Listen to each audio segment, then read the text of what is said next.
empezar con la clase del día de hoy para ir avanzando con el contenido del curso. La semana pasada vimos o empezamos a ver lo relativo a la administración pública y a entender cómo conceptualizarla desde los distintos criterios que pueden existir para establecer qué es la administración pública. Al final de cuentas, y luego de conceptualizarla, llegamos a una definición que es la que está en pantalla, que es la definición que se encuentra en pantalla y que, como bien les expliqué, es una definición que está establecida desde sus elementos, desde cómo está estructurada la definición de administración pública y no desde su contenido, como puede ser otra forma o desde su normativa. ¿Por qué buscamos una definición estructural? Bueno, lo platicamos, definitivamente es porque necesitamos, para efectos de clase, una definición que nos dé de uno de esos elementos y nosotros así podamos tener mejor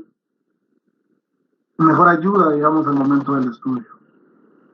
Dijimos que se dividía en elementos, en diversos elementos, que era el elemento humano, el elemento territorial, el elemento técnico, el elemento financiero y el elemento jurídico, que dijimos que era realmente el quehacer de este curso, porque es ahí donde estudiamos el derecho administrativo. Partiendo de esto, entonces, creo que hasta acá llegamos, la verdad, esta fue la última diapositiva que vimos. Partiendo de esto, dijimos que técnicamente existen 3 clases de administración pública. ¡Escucha! ¿Le hizo? 3 clases de administración pública. No sé si, perdón, me están diciendo que no se oye mucho, no sé si todos tienen problemas con el audio. Se le escucha claro, licenciado. Gracias. Muy claro, licenciado. Gracias. Imagino que en algunos por el tema de red complica un poco el audio. De cualquier manera, les recuerdo que vamos a dejar las sesiones, están grabando y lo vamos a tener en el Classroom, ¿verdad? Para que puedan verlas ahí quienes tengan problemas. ¿Ok? Bueno, de esta cuenta, vamos a ver, voy a tratar de dar una explicación. Si solo pudiera hablar un poco más fuerte, bueno, les comento que prácticamente estoy gritando, ¿verdad? Pero estoy dando clases como que si de verdad estuviera en el salón con 200 de ustedes, como que estuviera en el 103 dándoles clases, ¿verdad? Pero vamos a tratar de hablar más fuerte todavía. Como les decía, existen 3 clases de administración para esta parte de la doctrina. Estas clases de administración son las que también llamamos momentos de la administración. En esta primera parte, gracias a quienes están diciendo en el chat, en esta primera parte solo quiero que entiendan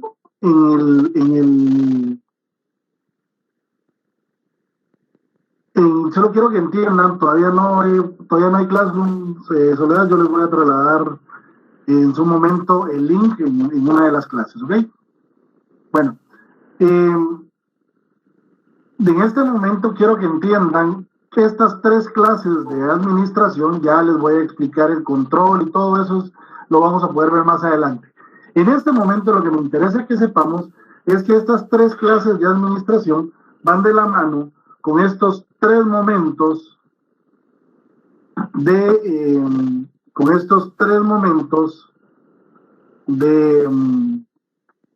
la administración, o de estos 3 momentos en donde se realiza o se desarrolla la administración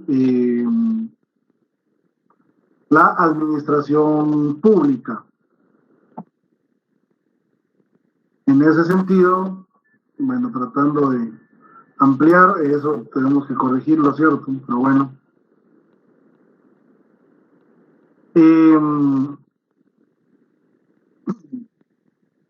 En este sentido, yo quisiera que viéramos estos 3 momentos de la administración como las clases de administración pública. ¿Por qué esto? Van a encontrar ustedes diversas clasificaciones dentro de la doctrina, pero repito, como se los dije el primer día, no tenemos tiempo para entrar a ver tanta doctrina, y aunque si bien es cierto, o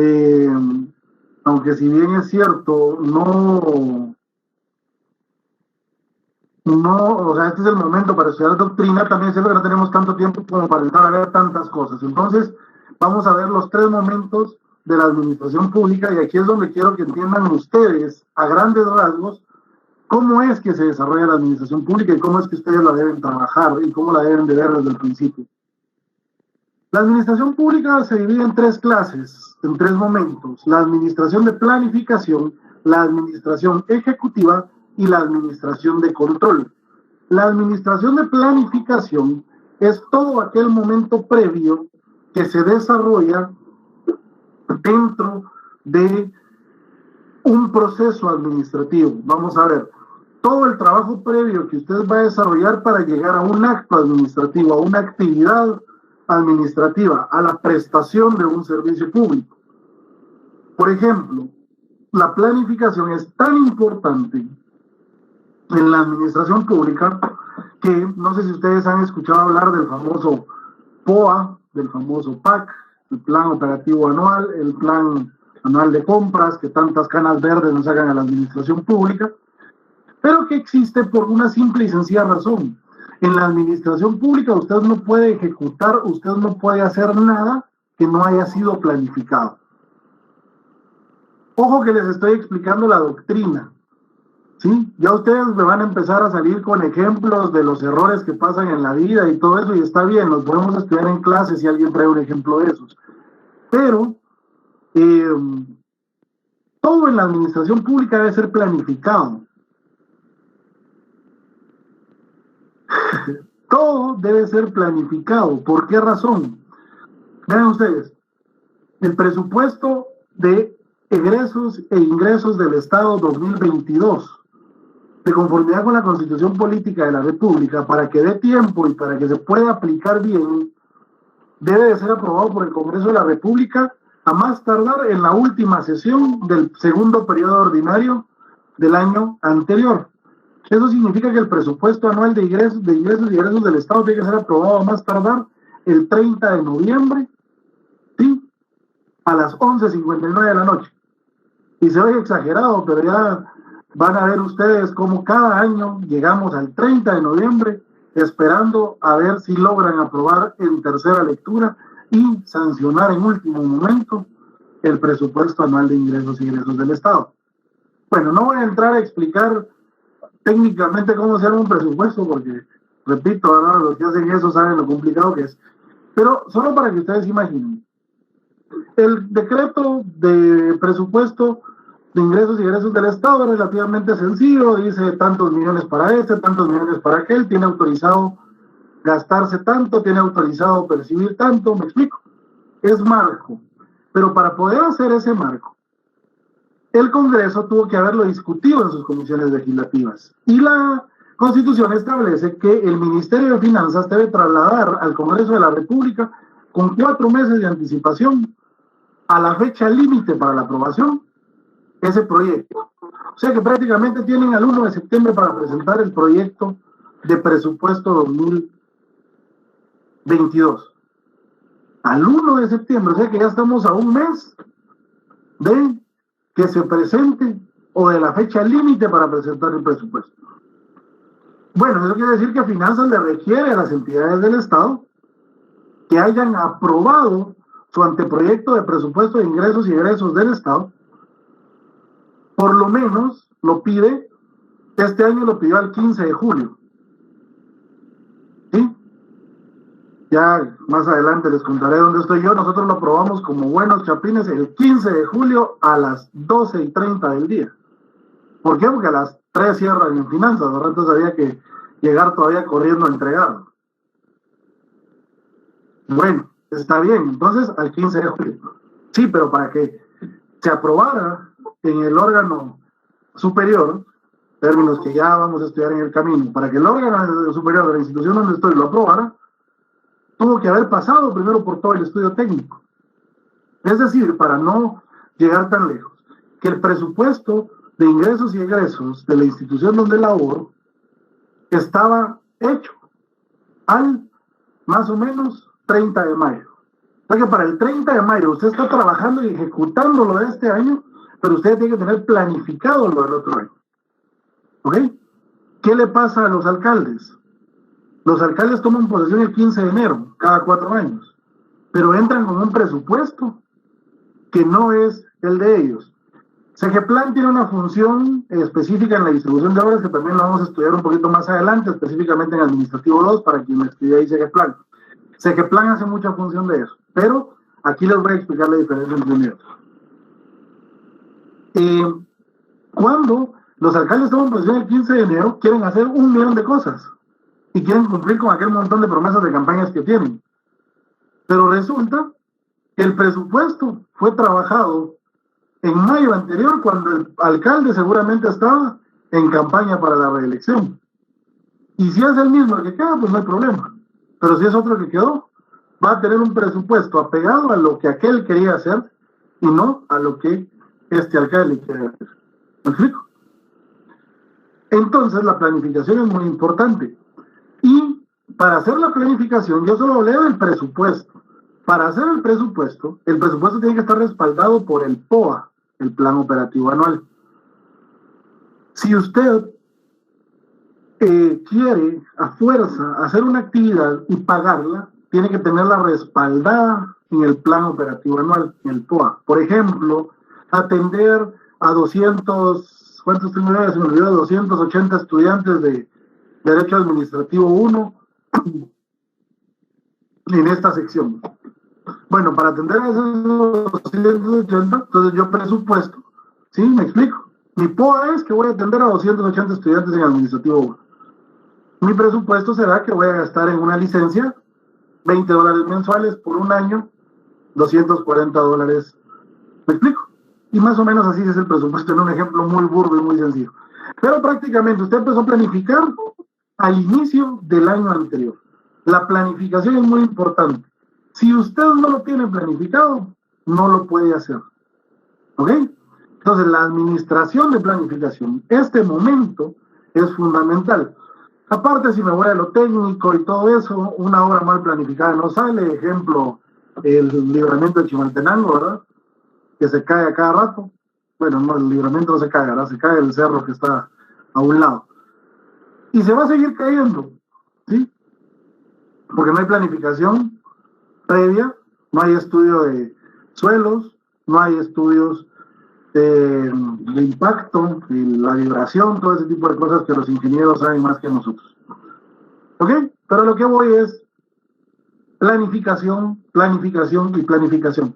Segeplan, para que me hacía la pregunta en el chat, Segeplan nos ayuda a hacer el POA y todo ese tipo de planificación estratégica. ¿Ok? Y otras unidades nos ayudan a trabajar el tema financiero, cómo lo convierto en dinero. ¿Ok? Luego está, o dudas al respecto con la planificación. Mercedes, levantó la mano.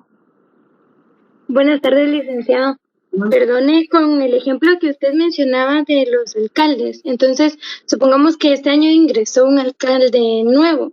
¿Él sí o sí tiene que cumplir con lo que planificó el alcalde anterior? ¿O cómo? Algo así me quedó como la duda. Debería de planificar, debería de cumplir con lo que planificó el anterior. Si no, él presentará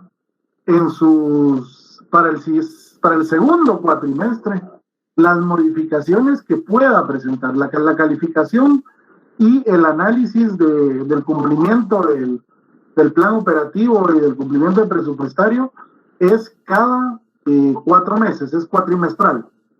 Entonces, el año, como bien saben ustedes, solamente tiene 3 cuatrimestres. Entonces, usted no tiene mucho tiempo. Bueno, vamos a ver, porque como no somos abogados, ¿verdad? Porque 3 por 4, 12, ¿verdad? Entonces 3 cuatrimestres dan 12 meses del año. Como no le da tiempo al alcalde para cambiar eso, entonces o cambia su plan de trabajo, o lo más seguro es que no termina ejecutando.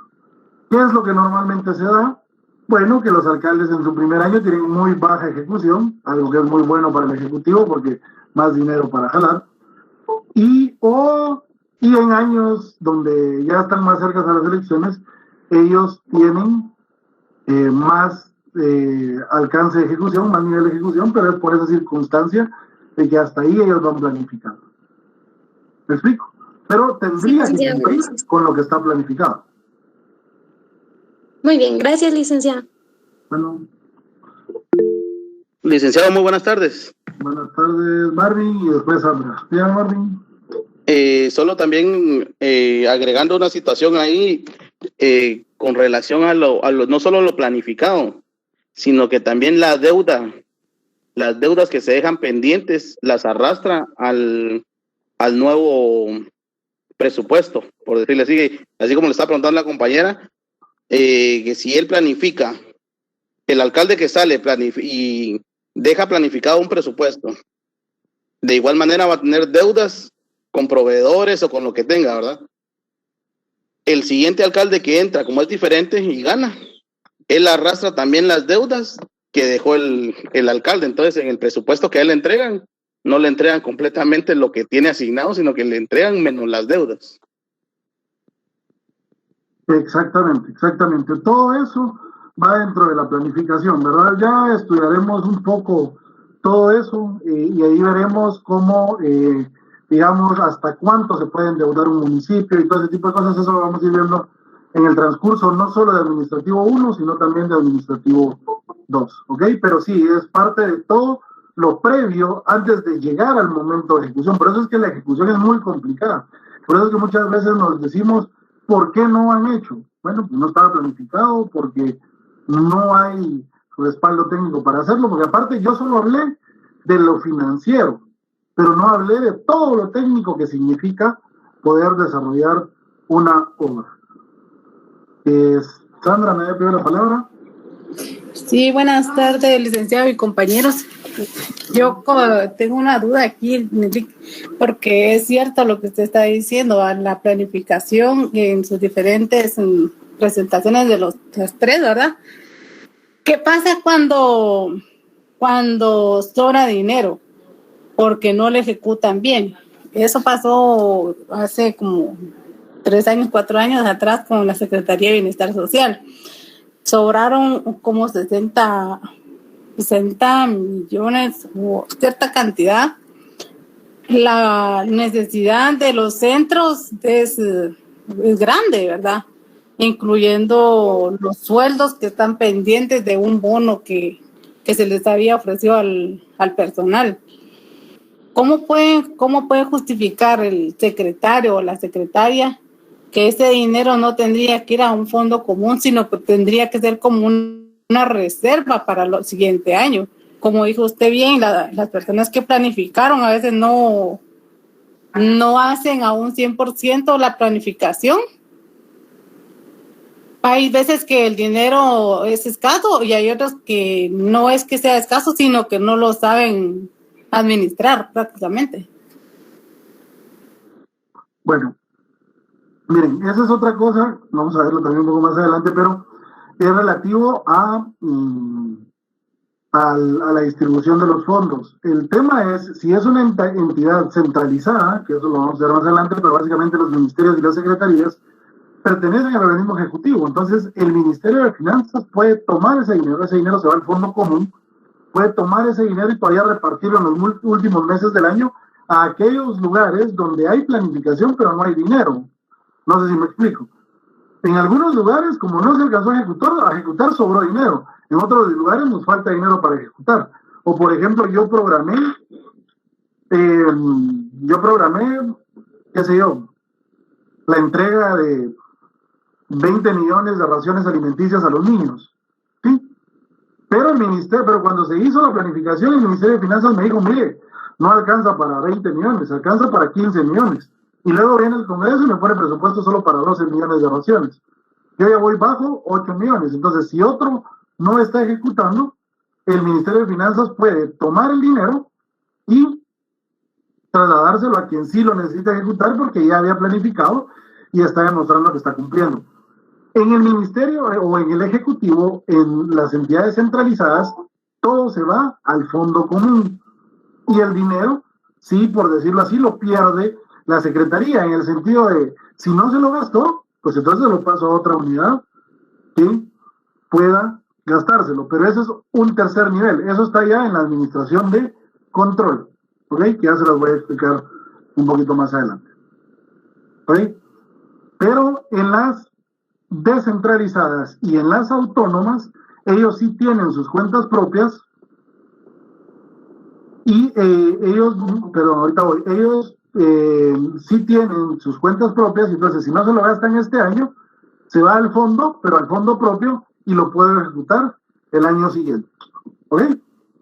En las entidades descentralizadas y autónomas, porque como tienen personalidad jurídica propia, entonces van gastando. Sin embargo, pasa mucho en Guatemala ahora con el famoso sistema SICOIN. Ustedes han escuchado que la Universidad de San Carlos ha tenido muchos problemas con SICOIN. Unos dicen que por transparencia y que la universidad no quería estar en SICOIN. ¿Han oído hablar de eso? ¿Alguien que recuerde? Sí. Bueno, como administrativista, no como defensor de la universidad, como administrativista les voy a explicar por qué una autónoma no quiere participar en SICOIN. Simple y sencillamente es porque en SICOIN el Ministerio de Finanzas está viendo en tiempo real cuánto dinero usted se está gastando. ¿Ok?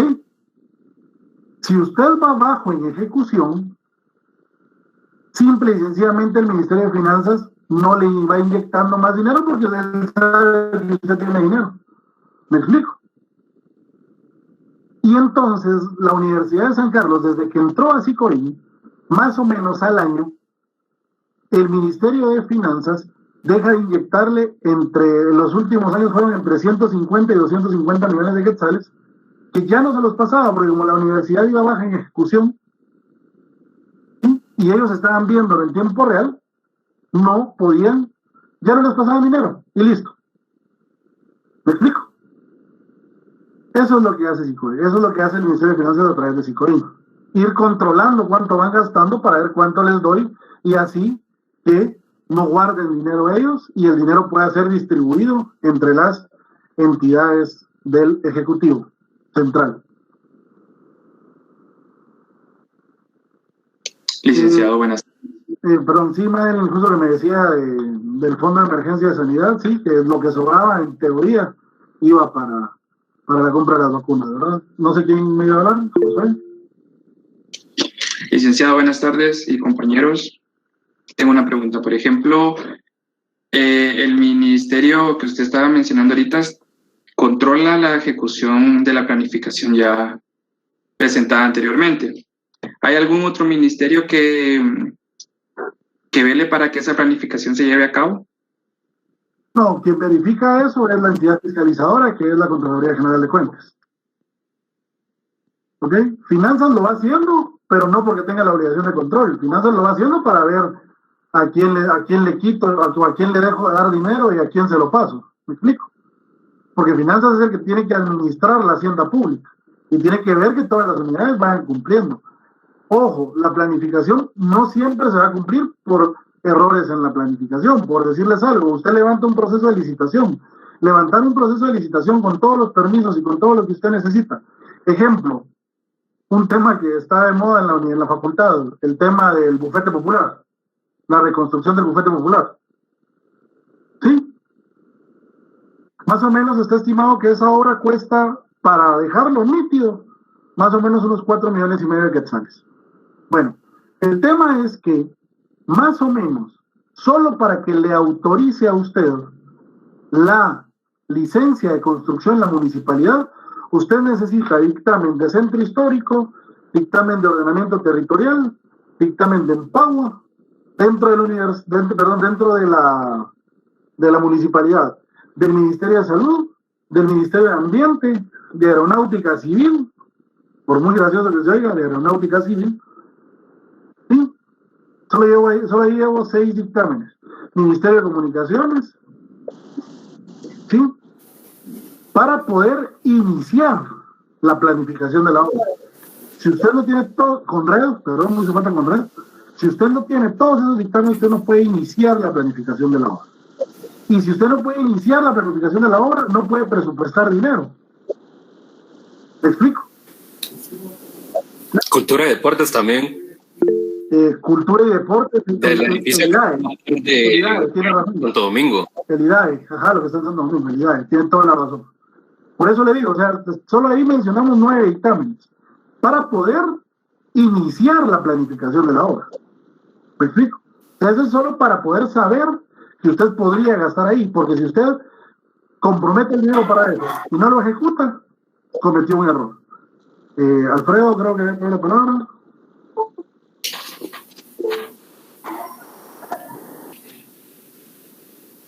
¿No?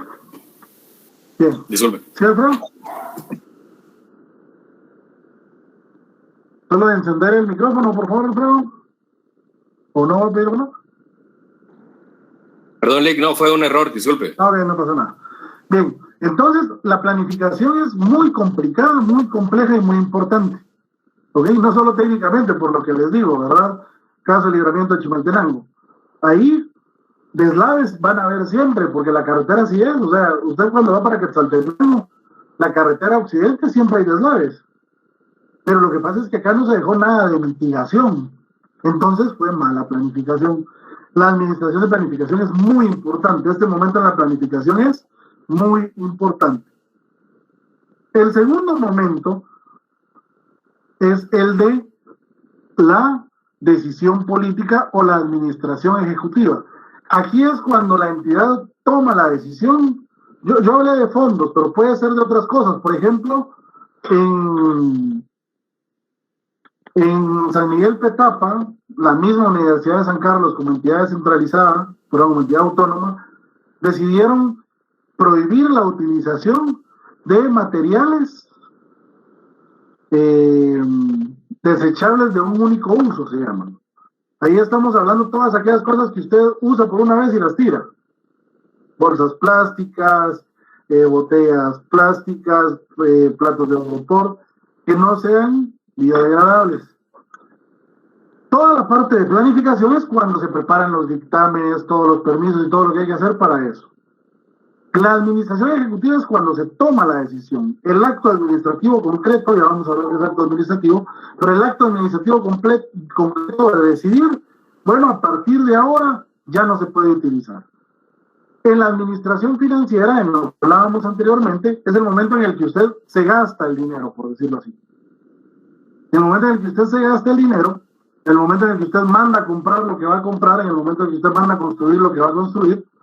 Y ojo, este momento también puede ser un instante o puede ser un espacio más grande. Por ejemplo, si usted va a hacer una compra superior a los 900,000 quetzales con un centavo, según la ley de compras y contrataciones del Estado, usted tiene que levantar un proceso de licitación. Eso lo vamos a ver en la última unidad, que es contratación pública. Pero para un evento de licitación, más o menos usted, en preparar la oferta, ya planificada. O sea, usted ya planificó, ya tiene el presupuesto, ya tiene todo. Para preparar la oferta, ya con dictámenes y todo, entre que usted prepara la oferta y adjudica, más o menos han pasado unos 80, 90 días hábiles. ¿Ok?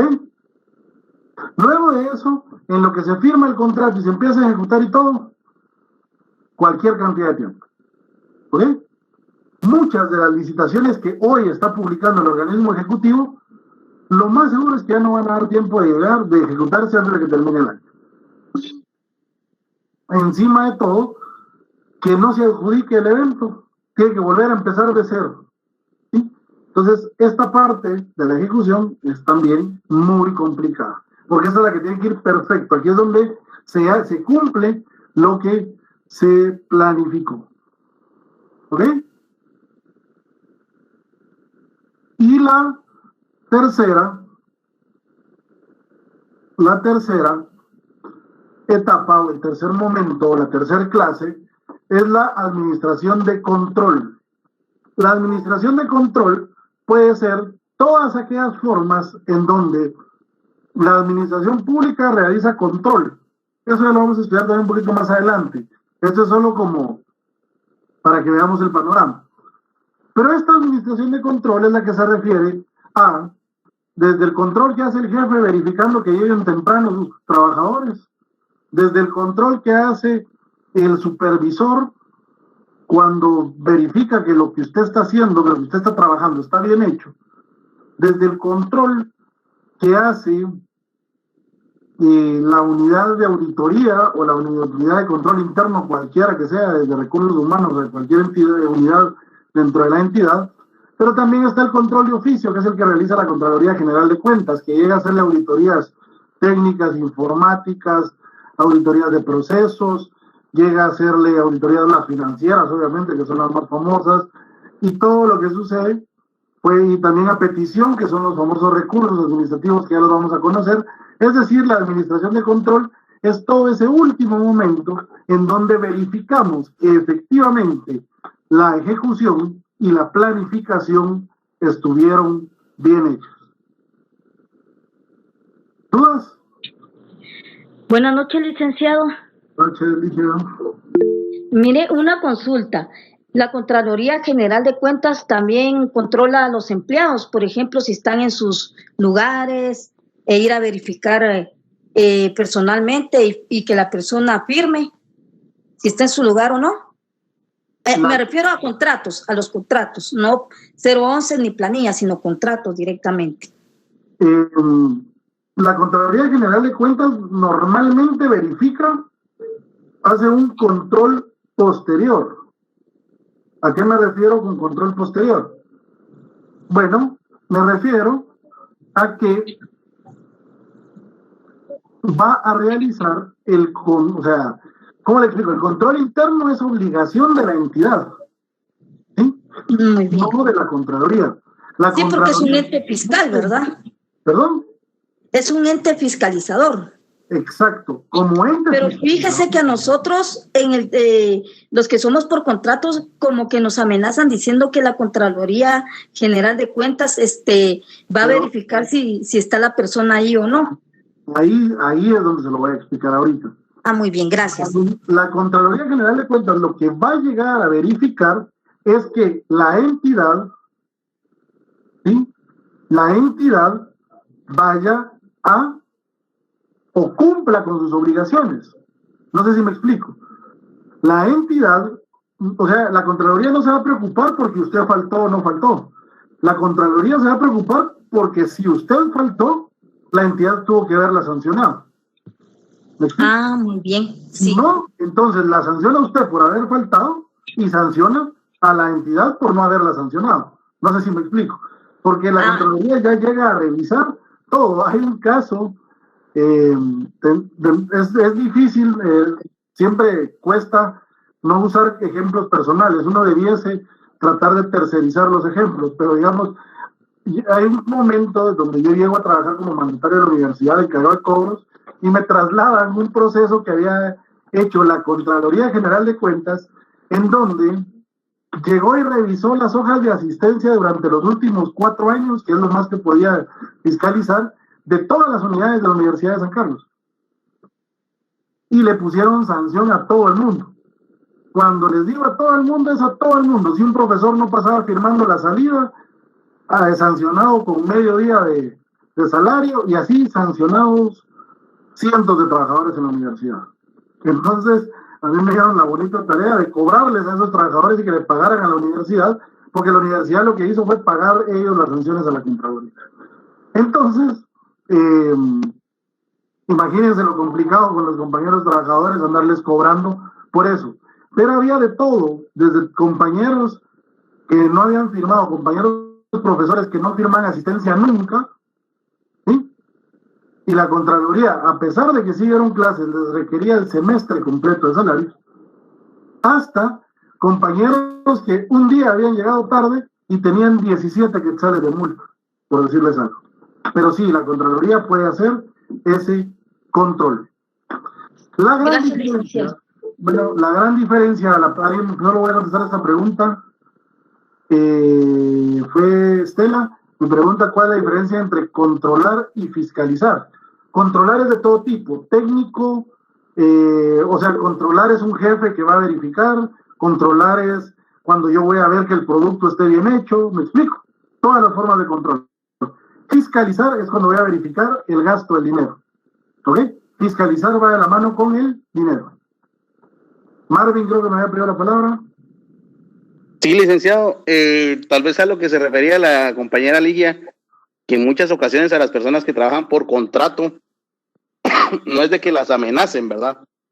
Sino lo que sucede muchas veces es de que cuando llega la Contraloría de Cuentas, el contrato que se hace lo maneja, si son subgrupo 18, si son 029, se maneja como una compra, ¿verdad? Entonces, por lo mismo de que la Contraloría llega a fiscalizar en las diferentes auditorías que realiza, por eso es de que verifica que la compra del servicio que se está haciendo a la persona esté ahí. Y entonces sí han llegado y les dan un formato donde ellos tienen que colocar los términos de referencia que están en el contrato. E inclusive tienen que colocarle uno de los informes que ellos hacen mes a mes por lo que se les paga, por el contrato que se les paga, ¿verdad? Pero por esa situación es que lo hace la Contraloría, porque lo manejan desde el punto de vista que es la compra de un servicio. Exactamente, todo lo que tiene que ver con gasto público, si a usted le pagaron por salario, por honorarios, por lo que haya sido, ¿sí? 1 centavo del Estado, la Contraloría fiscaliza. ¿Sí? Entonces tenemos claro los 3 momentos o las 3 clases de la planificación. Bueno, luego pasamos a los principios fundamentales de la administración pública. Los principios fundamentales de la administración pública básicamente son 2. El principio de legalidad y el principio de juricidad o juridicidad, como ustedes lo quieran decir, ambos son válidos. Juricidad o juridicidad. Estos 2 principios son fundamentales. Vamos a ver primero el primero. Ahí sigue primero lo primero. Principio de legalidad. El principio de legalidad nos indica, principio muy simple, pero van a ver qué complejo es en la realidad. El principio de legalidad, simple y sencillamente, nos indica, desde una perspectiva del derecho administrativo, lo podemos expresar como el principio general del derecho, reconocido expresamente por la Constitución Política de la República y en virtud del cual se asume que la administración pública y sus respectivos servicios se encuentran sometidos a disposición de la legislación vigente y a las normas que constituyen el pleno derecho del Estado. Simple y sencillamente yo explico, si quieren anoten mi explicación porque es lo más simple que he podido explicarlo. El principio de legalidad se refiere a que todo lo que se hace dentro de la administración pública, todo lo que se hace dentro de la administración pública debe tener una ley, una norma, un reglamento que lo regule. ¿Sí? Simple. Todo lo que se hace en la administración pública debe estar respaldado en una ley, una norma, en un reglamento. Ya vamos a ver las fuentes y vamos a entrar a ver todo eso. ¿Ok? Buenas tardes, licenciado. Perdón que lo interrumpa. Solo con una consulta. Más o menos cuando un funcionario público, cuando deja el cargo, más o menos ¿cuántos años tiene como de responsabilidad de rendición de cuentas? 20 años. 20 años. Eso ya lo vamos a ver un poquito ahorita, justamente en esta unidad. Ahorita lo vamos a ver un poquito más adelante, ¿ok? Pero son 20 años. Muchas gracias, Lic. Bueno, les decía entonces que el principio de legalidad se refiere a que todo debe estar respaldado en ley. Oscar, levantó la mano. Licenciado, una pregunta. No sé si esto también aplica cuando en los registros públicos los operadores toman sus propios criterios en diferentes actos notariales. Sí, ahora lo que hay que ver es si los criterios son establecidos. Por ejemplo, yo estuve en el registro de información catastral y cada 6 meses teníamos la obligación de los casos complicados trasladarlos para hacer una nueva revisión de criterios, y estos criterios eran avalados en la normativa. Pero los criterios no son permitidos, tienen que estar respaldados en una ley. De hecho, acaba de salir la ley de simplificación de trámites, y en esta ley se repite y se clarifica este tema. No se pueden resolver por criterios. Debe estar avalado en una ley, norma o manual. ¿Sí? Básicamente, el principio de legalidad, bueno, Oscar, principio de legalidad, todo debe estar respaldado en ley. ¿Ok?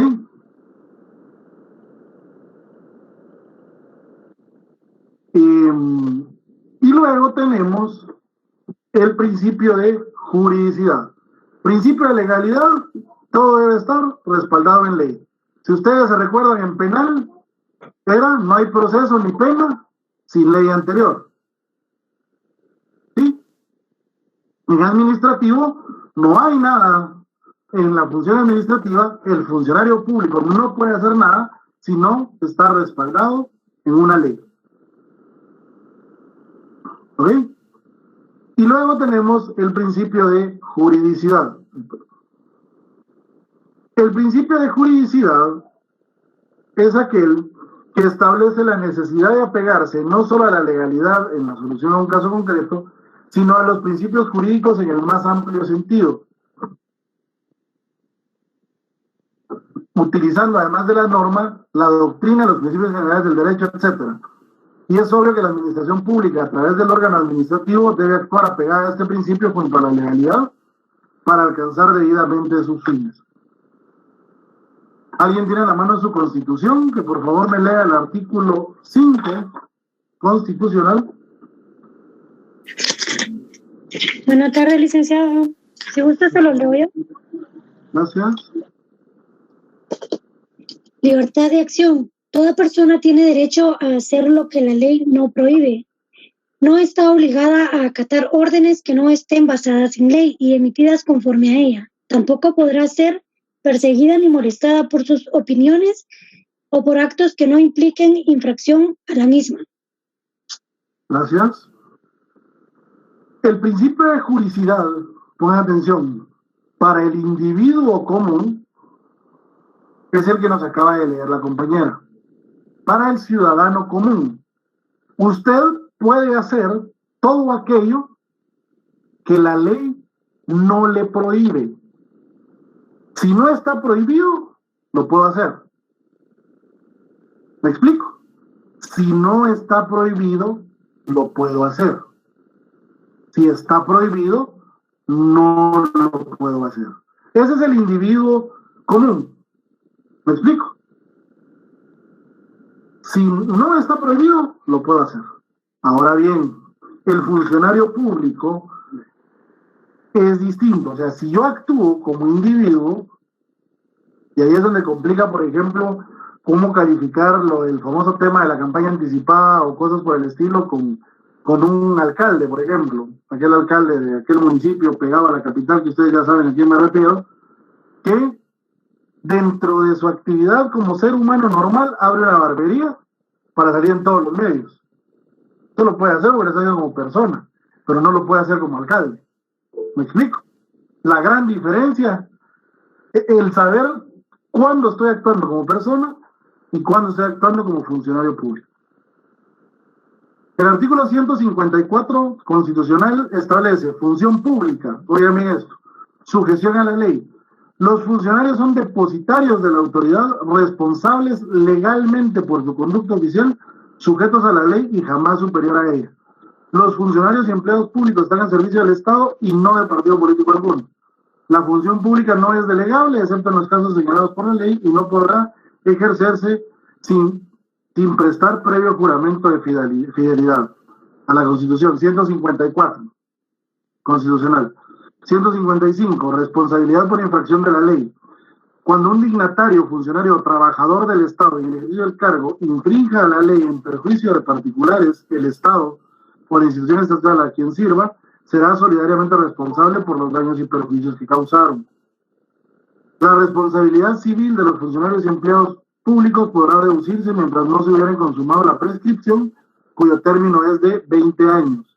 La responsabilidad criminal se extingue, en este caso, por el transcurso del doble del tiempo señalado por la ley para la prescripción de la pena. Ni los guatemaltecos ni los extranjeros podrán reclamar al Estado indemnización por daños y perjuicios causados por movimientos armados o disturbios civiles. Acá lo que nos dice es que el funcionario público, el empleado público, el trabajador público deben de estar sujetos a la ley. Entonces aquí nos cambia, los dos de la Constitución, sí. Aquí nos cambia radicalmente el principio de juridicidad, como nos lo leyó la compañera en el artículo 5. Ojo, para el funcionario público, anótenlo por favor, el principio de juridicidad funciona de la siguiente manera. Para el funcionario público, solo puede hacer lo que le es permitido por la ley. ¿Sí? Solo puede hacer lo que le es permitido por la ley. No sé si alguien comprendió la diferencia y me quiere ayudar a explicársela a los compañeros.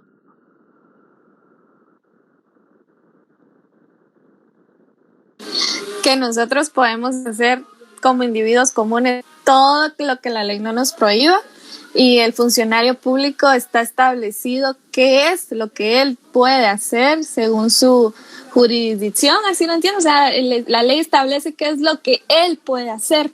En cambio, nosotros podemos hacer todo lo que la ley no prohíba. Exactamente. Gracias, Melanie. Exactamente. Vamos a ver, para que lo entendamos.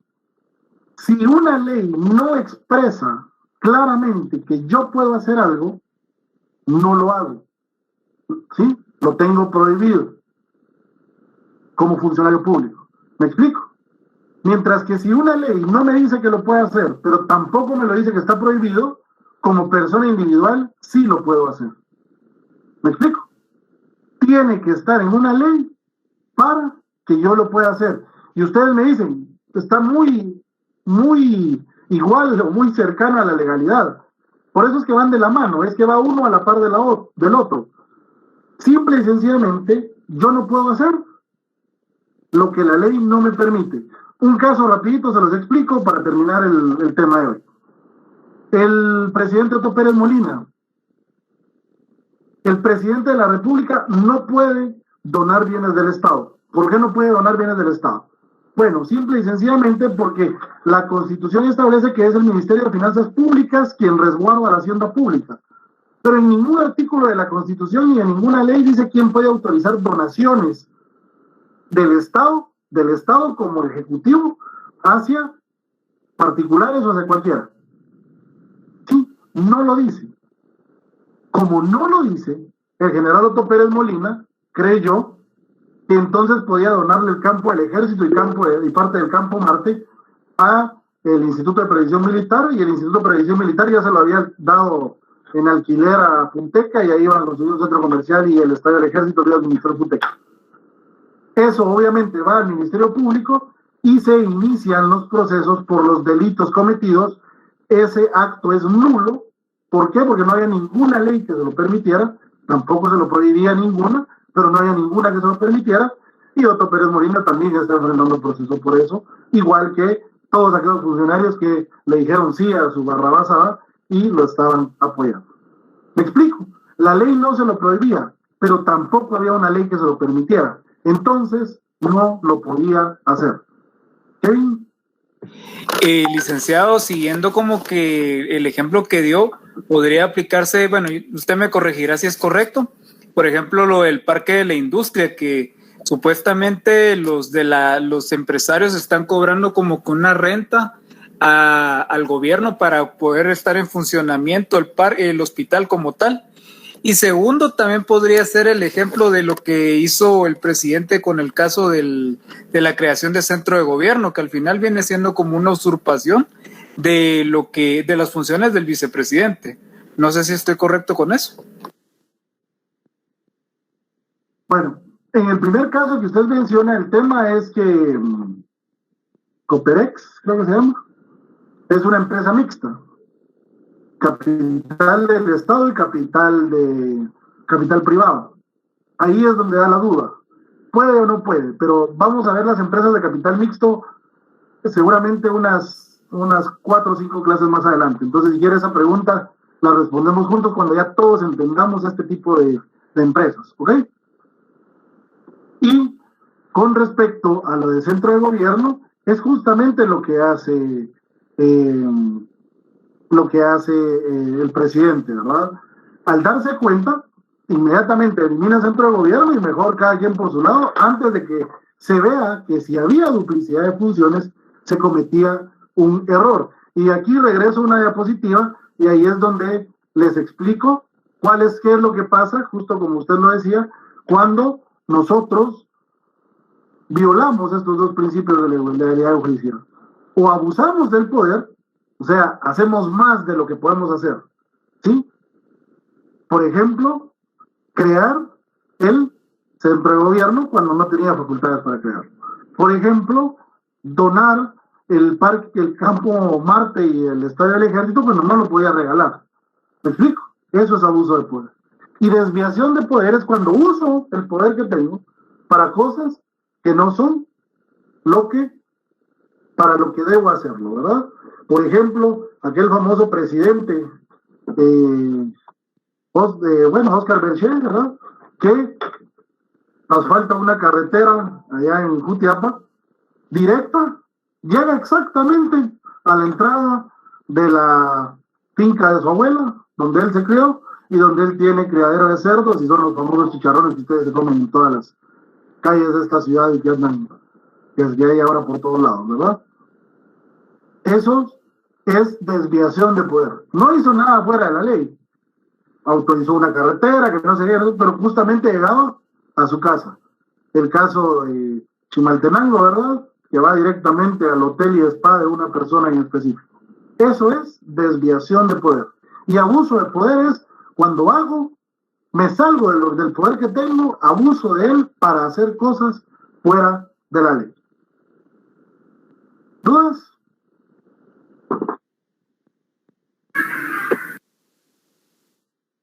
Lick, disculpe, ¿podría repetir lo que dijo de desviación de poder? Disculpe. Desviación de poder es cuando yo uso el poder que tengo para algo, o sea, lo uso bien en el sentido de que no me salgo de la ley. En el abuso de poder yo me salgo de la ley. ¿Ok? En la desviación de poder yo no me salgo del poder, pero lo estoy utilizando para lo que a mí me conviene, no para lo que debería de usarse. ¿Me explico?